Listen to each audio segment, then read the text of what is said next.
जब नीयत साफ होती है ना तो तुम कहते हो कि ठीक है, ले रहे हैं,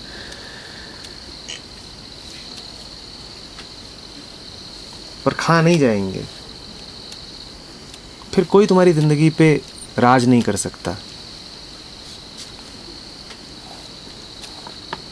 कोई राज तब करता है तुम्हारी ज़िंदगी में जब तुम्हारी नीयत ही ख़राब होती है, जब तुम्हारा लेने का नहीं, लेते ही रहने का इरादा होता है।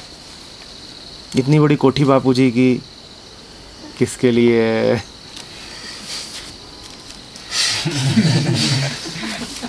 इतना बड़ा बैंक बैलेंस बापूजी का किसके लिए है? जब ये पता होता है ना कि ये तो कुछ दिनों की बात है,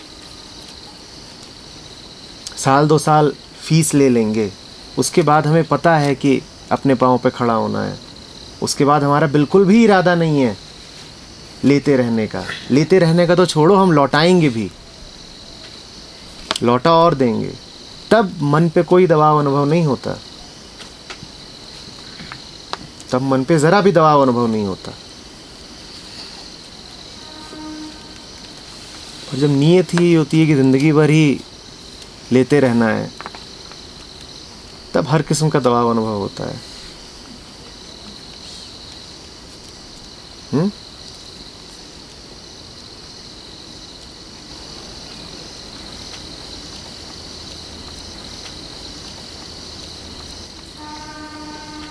और एक बात और याद रखना, ज़िंदगी भर लेते रहने की अगर नीयत है तो ये रिश्ता भी बड़ा फिर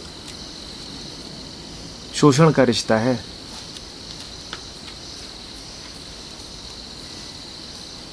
कि हम देख ही इस तरह से रहे हैं घर वालों को कि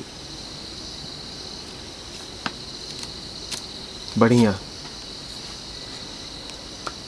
घर में एटीएम लगा हुआ है, जैसे उसमें फादर मैडमैन था वैसे यहाँ फादर कैशमैन है। वहाँ भी तो वो घर में कोने पे ही बैठा रहता था। सोचो घर में कोने पे एक एटीएम मशीन लगी हुई है, उसका पासवर्ड क्या है? दिल्लू, DILU, daddy I love you.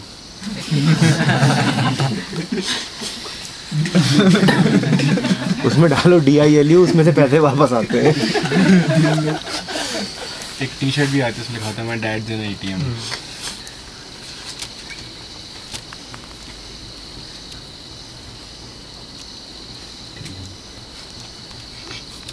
डीलू डीलू। अब ये कोई प्रेम की बात है डैडी से कि जाके बटन दबा रहे हो और तुम्हें पता है पासवर्ड, जाके 2-4 बार बोलेंगे डैडी डैडी डैडी, डैडी पैसे निकाल ही देंगे।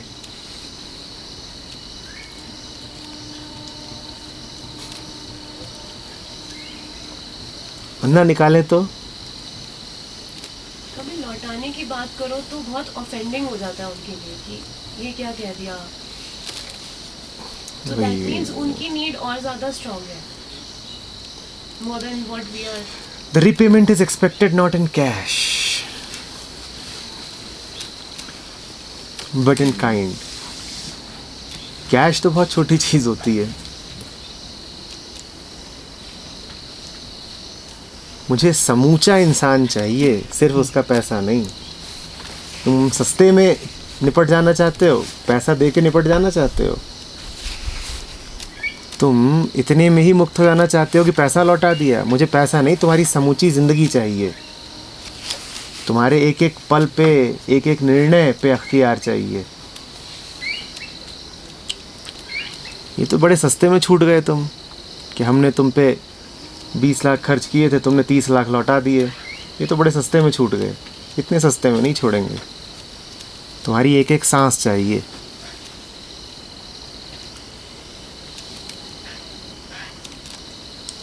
और ये कहानी देखो, बात ऐसा नहीं है कि माँ बाप की है। आप जैसे इंसान हो, आप वैसे ही तो माँ बाप भी बनोगे ना। आपकी जब हर हरकत में हानि लाभ, प्रॉफिट एंड लॉस है, तो आपके रिश्तों में भी तो वही घुसा हुआ होगा। जब आप हर काम नफ़ा नुकसान देख के करते हो, आपने बच्चा पैदा भी यही देख के किया था कि प्रॉफिट है कि लॉस है, क्या ये नहीं जानते हो? पूरी प्लानिंग के साथ ही तो बच्चे पैदा किए जाते हैं। अब प्लानिंग फेल हो जाए तो अलग बात है, लेकिन अपनी ओर से तो प्लानिंग पूरी की जाती है।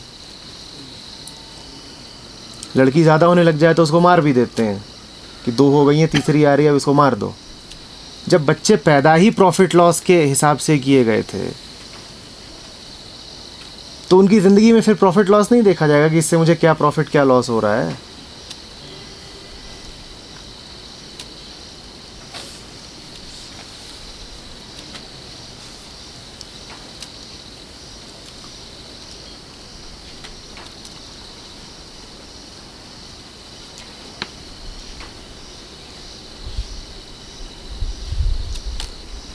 उन्हीं की बात नहीं है, तुम भी ऐसा ही करोगे। अगर तुम्हारा मन भी प्रॉफिट लॉस वाला रहा तो तुम भी इसी हिसाब से बच्चे पैदा करोगे। जिसका ही मन ऐसा है उसकी पूरी ज़िंदगी ऐसे ही चलेगी।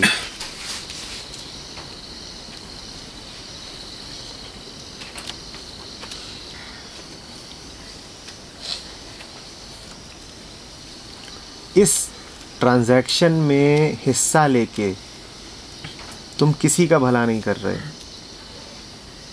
ये जो गंदा ट्रांजैक्शन है ना, प्रॉफिट एंड लॉस, लेना देना, इसमें हिस्सा लेके अपना तो नुकसान कर ही रहे हो। ये मत सोचना कि उनका कोई फ़ायदा कर रहे हो। कई बार तुम्हारे मन में बड़े भले भले विचार आते हैं कि उनका दिल रखने के लिए ही हम इसमें ज़रा पार्ट ले लेते हैं, और तुम्हें इस तरह के तर्क दिए जाएंगे कि हाँ हाँ हमें पता है बात गलत है, पर किसी का दिल रखने के लिए तो कुछ किया जा सकता है ना। ये मैं भी जानती हूँ कि ये बात गलत है, but just to not to hurt somebody, थोड़ा करने में क्या बुराई है? बहुत बड़ी बुराई है। उसकी हर्ट बचा करके तुम उसको नर्क दे रहे हो। ये आर्गुमेंट सुने हैं कि हाँ हमें पता है बात गलत है, लेकिन किसी का दिल रखने के लिए ही कर लेते हैं। Truth is truth, and what ever be the result of truth is the right result. उल्टा मत चला करो कि रिजल्ट तुमने पहले सोच लिया और फिर कह रहे हो कि इस रिजल्ट तक कैसे पहुंचे। ना, रिजल्ट नहीं पहले सोचा जाता। Truth is truth, move into it, and then whatever be the result, that is a good result. That is the definition of a good result. The result that comes from a truthful action is a good result. अब truthful action का result अगर ये है कि कोई बुरा मान रहा है, it's a very good result. Why? Because it came from a truthful action. Focus on the action, not on the result.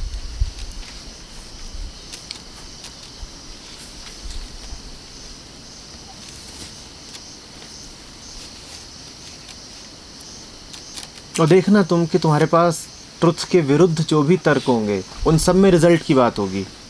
तुम कहोगे अगर हमने ऐसा कर दिया तो क्या होगा। तुम रिजल्ट की बात पहले कर रहे होगे। रिजल्ट की बात करना ट्रुथ से बचने का बड़ा बढ़िया बहाना है। तुम रिजल्ट की बात ही मत करो, जो होगा देखा जाएगा। तुम वो करो जो सच्चाई की मांग है।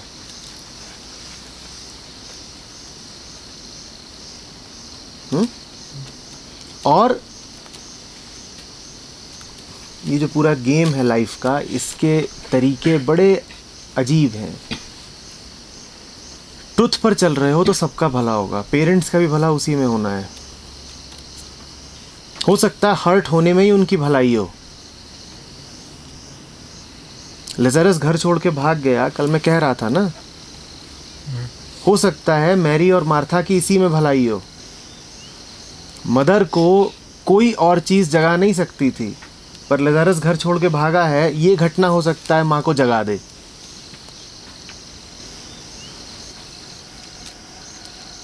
तो तुम सच पर चलो, नतीजा क्या आएगा वो सच को देखने दो। सच खुद नतीजे की परवाह कर लेगा। तुम मत सोचना कि अरे ये ना हो जाए, वो ना हो जाए, ऐसा ना हो जाए, वैसा ना हो जाए, जो भी हो जाएगा ठीक ही होगा, उसमें कोई पछताने की बात नहीं है।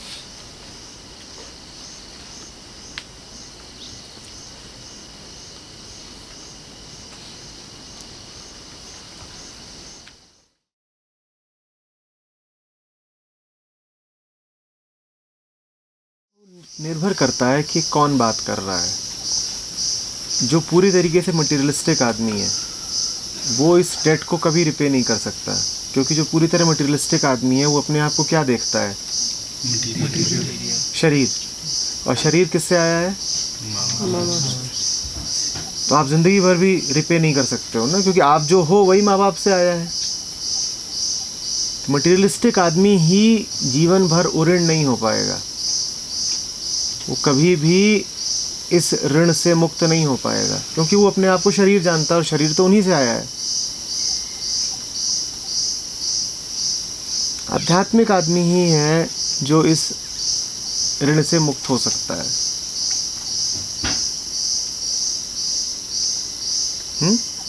शरीर तो आया है उनसे, तो शरीर का जो ऋण है वो तो तुम्हें चुकाना भी चाहिए, और चुका करके उससे मुक्त हो जाना चाहिए। पर तुम्हारे लिए समझना बहुत ज़रूरी है कि तुम जो वास्तव में हो वो किसी माँ बाप से नहीं आए हो। तुम सचमुच जो हो वो किसी माँ बाप से नहीं आए हो। हाँ, शरीर आया है उनसे और इस बात के लिए अनुग्रह होना चाहिए, और शरीर के लालन पालन पोषण पे उन्होंने समय दिया है, ऊर्जा दी है, परवाह करी है, आत्मीयता दी है। इंसान होने का तकाजा है कि तुम इस बात को ख्याल में रखो।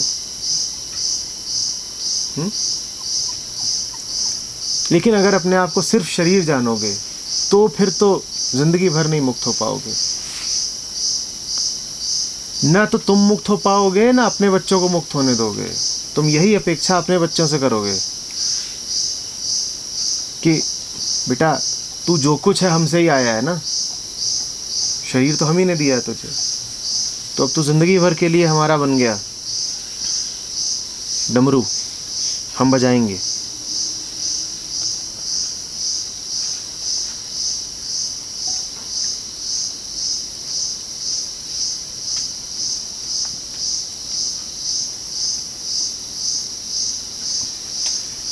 दुनिया के किसी भी ऋण से मुक्त होने के लिए ज़रूरी है कि तुम जानो कि तुम दुनिया के नहीं हो। तुम अपने आप को जितना दुनिया का समझोगे उतना ज़्यादा दुनिया के कर्ज तले दबे रहोगे। जैसे साधना जो है, तो साधने की बात की जाती है, तो यही है कि पहले अपने आप को आप देखकर अपने सेल्फ की तरफ मूव ऑन करें, उसके बाद साधना शब्द का अर्थ सिर्फ इतना ही है कि जोड़ना, और जोड़ने की बात तभी आती है जब पहले कुछ टूट गया हो। तो कुछ है जो असधा है, जो सधा नहीं है। जो सधा नहीं है उसको ही साधना पड़ता है, जो टूट गया है उसको जोड़ना पड़ता है। यही है साधना।